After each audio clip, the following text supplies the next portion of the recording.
I was holding my older sister's death certificate in my hands. How was that even possible? She's literally upstairs in her room playing the violin right now. Either I've completely lost my mind or someone's been lying to me for a very long time. But before I get to the craziest part, make sure to like the video and subscribe to the channel. I'm Phoebe, and I'm 14 years old.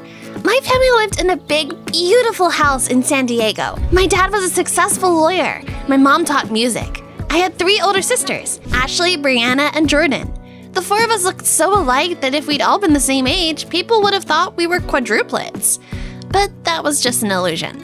Just like the illusion that we were a perfect family. Mom always kept my sisters and me apart. We all had different schedules and went to different schools. Even our bedrooms were on opposite sides of the house. We weren't allowed to spend time together. Mom claimed it was all because she cared about our individuality. I want each of you to grow up to be your own person. The weird thing is, her method actually worked. Each of us became really good at something different. Brianna turned into a talented athlete. Jordan was an incredible artist, and Ashley, the oldest, was an amazing violinist. And she was Mom's favorite, of course. As for me, I dreamed of playing the piano just like Mom, but she wouldn't let me. Ashley is the musician in this family, and she's much more talented than you. Find something of your own, Phoebe. How was I supposed to find something of my own when I'd spent my whole life feeling invisible? As far as Mom was concerned, only Ashley existed. My oldest sister got everything. Attention, support, and a free pass for every mistake she made. Mom would just sit there smiling while Ashley opened her Christmas presents.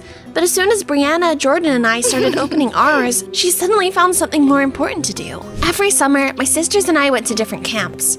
Well, everyone except Ashley. Mom and Dad always took her on cruises with them. Brianna, Jordan, and I had to settle for whatever scraps of Mom's love were left. I'd look at my older sister and wonder what was so special about her. Why was Ashley the only one Mom seemed to notice? Eventually, I did find something that was truly mine.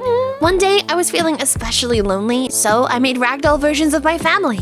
Then I came up with the idea of putting on an actual puppet show. A couple of my classmates joined in and we started rehearsing.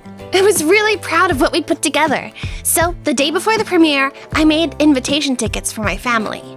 Dinner was the only time my entire family was ever in the same room together. I handed everyone an invitation ticket. Then they all quietly looked at Mom, like their reaction depended on hers. Ashley has a performance at music school tomorrow at the same time. I'll be going to that. But you've already been to like 1 million of her recitals. Mom dramatically pretended she had a headache and got up from the table. Honey, deal with this. Oh, of course, Gloria. Nice job, Phoebe. You upset Mom. Ashley ran after Mom to comfort her, and Dad let out a heavy sigh. Phoebe, please. Just do what your mother wants and everything will be fine. Well, are you at least coming to the show? I have work. It was a lie. I knew Dad was just afraid of standing up to Mom. After he left, I looked at Brianna and Jordan. So, I guess you're not coming either? You know Mom doesn't like us spending time together. We live like complete strangers. Doesn't that bother you? I was furious, but my sisters just kept eating like nothing had happened. So I finally asked the question I'd been holding in for years. Are you actually okay with Mom acting like she only has one daughter? Their expressions instantly hardened. I could tell I hit a nerve. But Brianna and Jordan just got up and left, leaving me alone. They were older, but I was still just a kid, and I still needed my mom. The premiere was the next day. My puppets came to life in front of a real audience. I'd written the entire play myself. It was about a close-knit family that always supported one another. I guess I poured into that story everything I wish I had in real life. When it was over, I walked back onto stage to clear away the props. That's when I noticed there was still one person sitting in the audience clapping. Thanks. You're the new kid, right, Stanley? Yep, that show was amazing. It actually got me a little emotional. The rest didn't seem that impressed. That's because they take their families for granted. I grew up moving between foster homes. I never really knew what having a family felt like. I get that. Wait, you grew up in foster care too? No, I have a huge house and a big family. Stanley frowned, and his friendly smile vanished. Then you don't know what it's like to have nowhere that truly feels like yours. To trust nobody. To cry and know your mom isn't coming to comfort you. I froze. And by the time I figured out what to say, Stanley was already gone. The next morning, something happened that would have been completely normal in most families. In ours, though, it was practically a once-in-a-lifetime event. Mom had gathered all of us together for breakfast. I just wanted to let everyone know that Ashley got accepted into a music academy in New York. We all clapped awkwardly. Then Mom announced she was planning to move to New York for a year to help Ashley settle in. We were all stunned by her decision, but I was the only one brave enough to say it out loud. You're really willing to leave the rest of your family for one daughter? I expected Mom to start making excuses, to say we were old enough to manage on our own. But no, nothing. Complete silence. It was like she hadn't even heard me. She just kept hugging Ashley. I went to school. My mood was so awful that I didn't remember a single thing from any of my classes. During lunch break, I sat down on a windowsill and started crying. Did something happen? No, nothing. Nothing at all. But you were wrong. I do know what you were talking about. I don't know what family warmth feels like either. I walked away without waiting for a response, because if I'd stayed there for even one more minute, I probably would have burst into tears again. That evening, I went down to the basement to sort through some old clothes and find some fabric for a new puppet. In one of the boxes, I found a folder full of documents belonging to Ashley Morgan. There were also photographs of a little girl. At first, nothing seemed unusual, but then I saw Ashley's death certificate. She had been only 4 years old when she died. A wave of terror washed over me. How was that possible? Ashley was upstairs in her room playing the violin right now. It took everything I had, but I forced myself to calm down. There has to be a logical explanation for this. I asked Jordan and Brianna to meet me in the garden.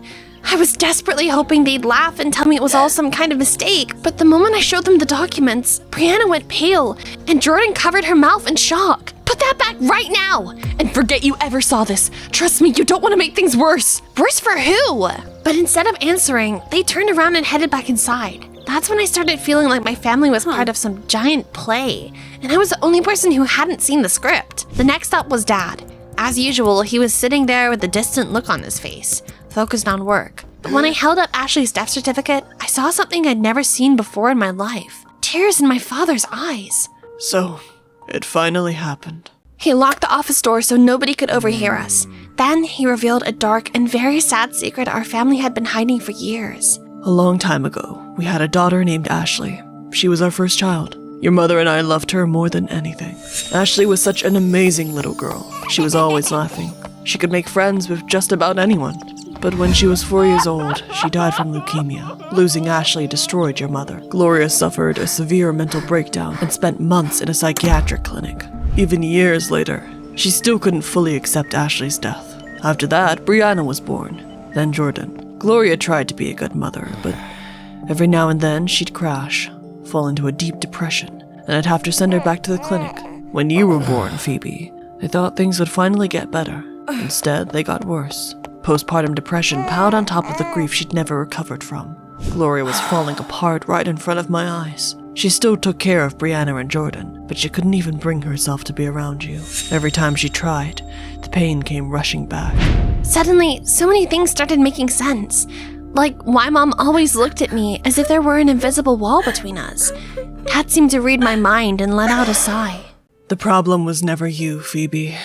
It's just this horrible illness, and it was tearing our family apart. I kept praying for a miracle, and then one day, somehow, I got one.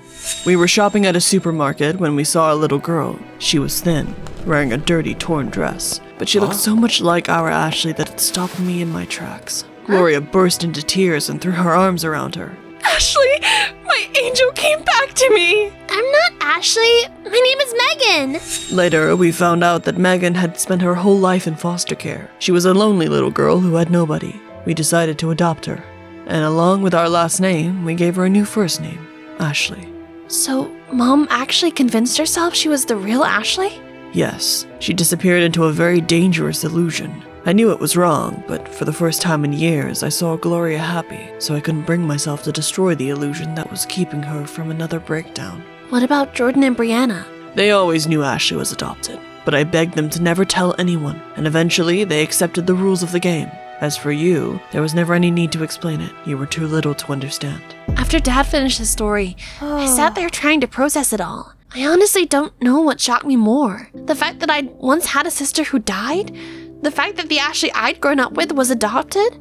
Or that everyone in the family knew the truth except me? Is that why Mom always tried to keep us apart? I think, deep down, she was afraid that if you, Brianna, and Jordan never got too close, you'd end up shattering her illusion. I can't believe you let this go on for so long. For years, I watched Gloria slowly disappear right in front of me. Then Megan came into our lives. I mean, Ashley. And for the first time in years, I saw your mother smile again.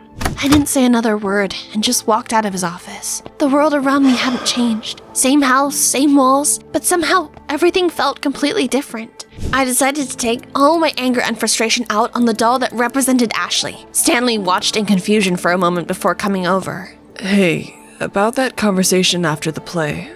I'm sorry for being so harsh. Maybe you really don't know what it's like growing up in foster care, but from the sound of it, life's been pretty rough for you too. It's okay. I'm not mad. So what exactly did that poor doll do to deserve this? I felt like I was going to explode if I didn't tell someone the whole story. So I told Stanley everything. Every last detail. By the end, he even let out a whistle. Your family is really weird. But making that doll bald isn't going to solve anything. You should talk to Ashley. I mean, Megan. I frowned because he was right. Thanks for listening. Anytime. That evening, I went to Ashley's room. Honestly, it was the first time I'd ever been inside. The place looked like a museum dedicated to Mom's love for Ashley. Pictures of the two of them were everywhere. The sight of it made my blood boil. Phoebe, what are you doing? Mom never took photos like that with me, and I'm her actual daughter. What? I know everything. You're fake. You don't belong here. Even your name isn't really Ashley. You took advantage of my family's tragedy. The words came pouring out faster than I could think. I just kept yelling and yelling. Tears of anger and hurt splashed onto the floor. And through it all, Ashley simply stood there, patiently waiting for me to calm down. Sit down, Phoebe. You're right. I'm not the real Ashley. When I was little, I had nobody. I grew up in foster care. I was hungry all the time and nobody wanted me. Then your mom came into my life. For the first time ever, someone looked at me like I mattered. Maybe I don't deserve your forgiveness, but your mom is happy again, and I finally got a family. Yeah, you got a family, but I lost mine in the process. I was almost at the door when I noticed a photograph of a smiling little girl, the real Ashley, my real sister. I think about her every single day. I'm not a monster, Phoebe. I didn't know who to blame or what I was supposed to feel. I needed time, and I didn't want to talk to anyone. There was only one day left before Mom and Ashley were supposed to leave for New York. Mom was packing her things in the living room when suddenly we heard a loud crash. We all ran in and found her unconscious on the floor. At the hospital, the doctors told us she had a stroke. She'd slipped into a coma, and all we could do was stand by her side, completely helpless. This is probably the closest we've ever been to acting like a normal family. I'm so tired of living in an atmosphere of secrecy. We all are. Grief really did bring us together. But the person who surprised me most was Ashley.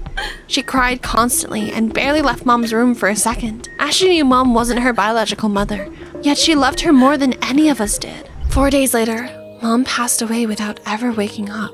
A lot of people came to the funeral. Even Stanley showed up to support me. During the ceremony, Ashley stepped forward and began to play her violin.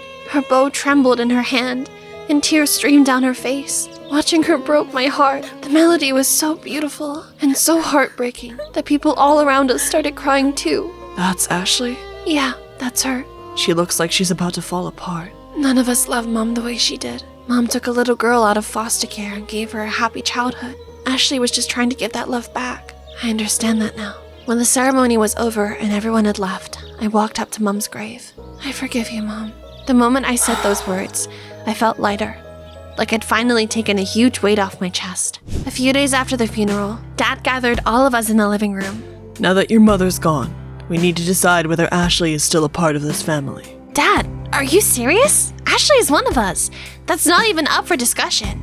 I didn't say that out of pity. And I didn't say it because it was the right thing to do. I said it because it was how I truly felt. To my surprise, Ashley suddenly hugged me. And in that moment, I realized how much warmth there was in her. Thank you, Phoebe. Some time passed, and for the first time, we started living like a normal family. No more weird rules. My sisters and I finally got to really know each other. Then Ashley announced that she was still going to attend me in music academy. It's what Mom would have wanted. Before she left, the four of us decided to visit the grave of the real Ashley together. We stood there in silence. The wind rustled through the trees, and I couldn't stop thinking about how our entire family's life had revolved around this grave. I had a dream last night. That Mom and little Ashley met in heaven. You had that dream too? Wait, I was just about to say the same thing. Well, I guess we all dreamed the exact same thing. Not long after that, Ashley moved to New York. but we still kept in touch. Honestly, we talk more now than we did when we lived under the same roof. Then one day, I got to school and found out that Stanley had been adopted by a lovely couple and moved to another city. I knew I was going to miss him, but every kid deserves a happy ending. When I got home, I sat down at Mom's piano and played her favorite melody. And you know what I still think about? Ashley received my mother's love because she didn't have a mother of her own. I had a mother, but I didn't have her love. Which one of us was luckier?